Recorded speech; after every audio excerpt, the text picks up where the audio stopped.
بسم اللہ الرحمن الرحیم۔ خلاصہ ہے جی مائی گرینڈ فادر۔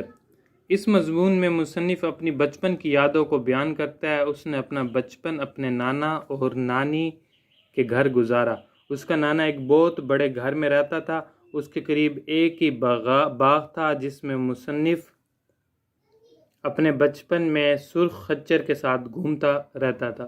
وہ اپنے نانا سے بہت ڈرتا تھا۔ اس کے نانا سے سبھی لوگ ڈرتے تھے، سب اس سے عزت و احترام سے ملتے تھے۔ اس کا نانا ملاح رہ چکا تھا، وہ ایک بہادر انسان تھا۔ اس نے اپنی جوانی کے دنوں میں اسپین کے ایک شہر کو آزادی دلائی تھی، لیکن اس نے یہ بات کسی کو نہیں بتائی تھی۔ وہ انتہائی کم گو انسان تھا، وہ بہت کم لوگوں سے ملتا تھا، وہ اپنے والدین کا اکلوتا بیٹا تھا۔ اس کا نانا عملی انسان تھا، وہ ہر قسم کا بے تکلفی سے کر لیتا تھا۔ وہ مزاج کا تیز تھا، وہ سوتے وقت اپنے بستر کے پاس ایک کلہاڑی رکھتا تھا کہ اگر ڈاکو آ جائیں تو ان کا سر قلم کر سکے۔ مصنف کی نانی ایک نیک اور مذہبی خاتون تھی۔ اس کا ذوق ادبی تھا، وہ باریک کاغذوں پر تصویریں بناتی رہتی تھی۔ وہ مصنف کے ساتھ مہربانی سے پیش آتی۔ مصنف کو اپنے بچپن کی بہت ساری باتیں بھول چکی تھی، اس لیے اس مضمون میں ان کا ذکر نہیں کرتا۔ اچھا، وہ ایک عظیم سیاح تھے، اس چیز کے بارے میں بھی پڑھ لیتے ہیں۔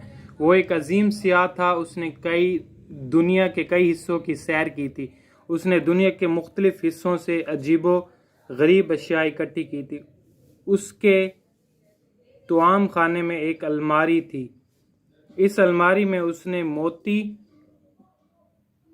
اردن سے لایا ہوا پانی والا مرتبان، چینی تصویریں اور انڈیا سے درآمد شدہ ہاتھی دانت کی بنی ہوئی سیر کرنے والی چھڑی رکھی ہوئی تھی۔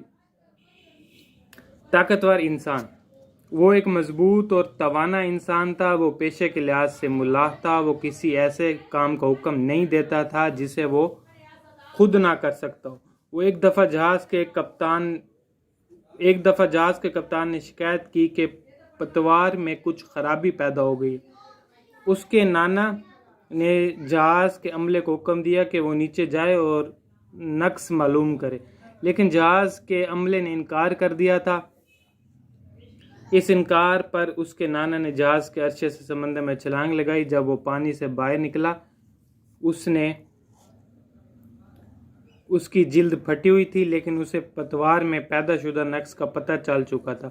رات کے وقت وہ اپنے ساتھ ایک چھوٹی سی کلاڑی رکھتا تھا تاکہ ڈاکوؤں سے نپٹ سکے۔ ایک دفعہ ایک گھوڑے کے چابک سے اس سے چوروں کا پیچھا کیا۔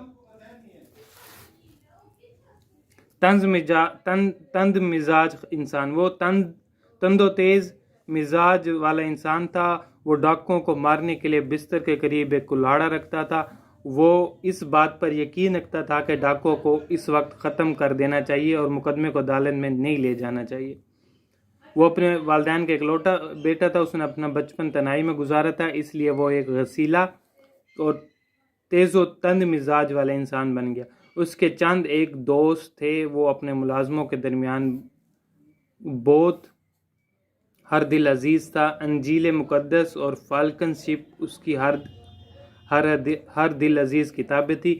وہ اپنے ہمسایوں کو ناپسند کرتا تھا